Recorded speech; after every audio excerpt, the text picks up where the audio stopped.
প্রিয় শিক্ষার্থী, এই ভিডিওতে আমরা অনুশীলনী 9.1-এর 6-এর গ নং প্রশ্নটি সমাধান।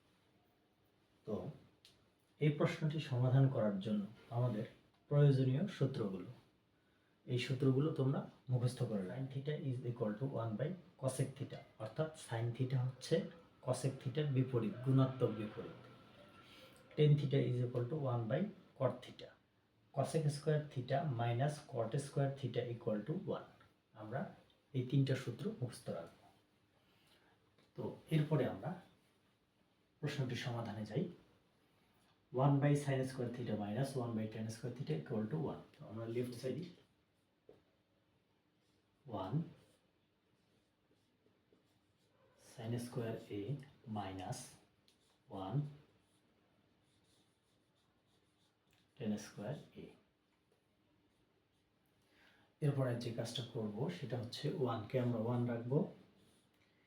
এই যে আমরা সাইন এখানে পেয়েছি, সাইনের যে মানটা ভ্যালু আছে 1/cosec সেটা আমরা লিখব, অর্থাৎ এই সাইনের জন্য আমরা 1/cosec লিখতে পারি।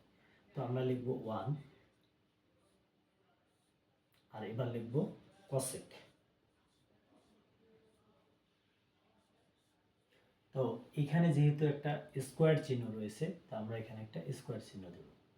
আর 1 এখানে মূলত এই স্কয়ারটি কিন্তু সাইনের উপরে আছে। সাইনের উপরে স্কয়ার থাকার অর্থ হচ্ছে, যেহেতু সাইনের উপরে স্কয়ার আছে তার মানে 1 এর উপরেও স্কয়ার আছে, cosec এর উপরেও স্কয়ার আছে, অর্থাৎ এইরকম আছে। তো আমরা এখানে 1 এর উপরে স্কয়ার দেইনি এই কারণে 1 কে যদি আমরা স্কয়ার করি, বর্গ করি, তাহলে 1ই হয়। এই কারণে এটা এখানে দেওয়ার প্রয়োজন নেই। ঠিক একইভাবে এটা আমরা এইভাবে লিখব 1 tan স্কয়ারের পরিবর্তে আমরা লিখব 1/cot স্কয়ার a। ঠিক এবার আমরা আসি, যেহেতু 1 এটা একটা পূর্ণ সংখ্যা, পূর্ণ সংখ্যাকে আমরা সামনে রাখি এবং পূর্ণ সংখ্যার নিচে রয়েছে ভগ্নাংশ, তাহলে এটা যেহেতু ভাগ চিহ্ন, এই ভাগ চিহ্নকে আমরা গুণ চিহ্ন দিলে নিচের যে ভগ্নাংশ আছে সেই ভগ্নাংশের যে লব এবং হর আছে তা পরিবর্তিত হয়, অর্থাৎ বিপরীত হয়। মানে cosec স্কয়ার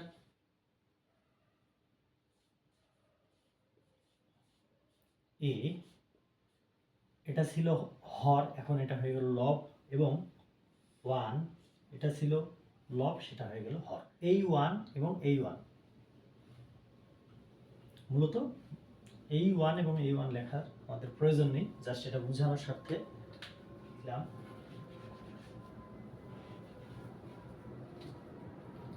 ঠিক অনুরূপভাবে এখানেও আমরা এইভাবে লিখতে পারি।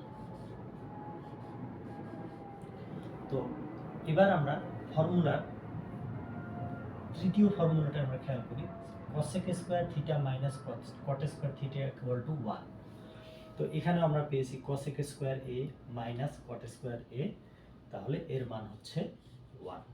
তো আমরা রাইট সাইডে 1 দেখতে পেয়েছি, এটা আমাদের প্রশ্নে রয়েছে, আর লেফট সাইডেও 1 পেলাম। তো এই 1টা মানে হচ্ছে রাইট সাইড।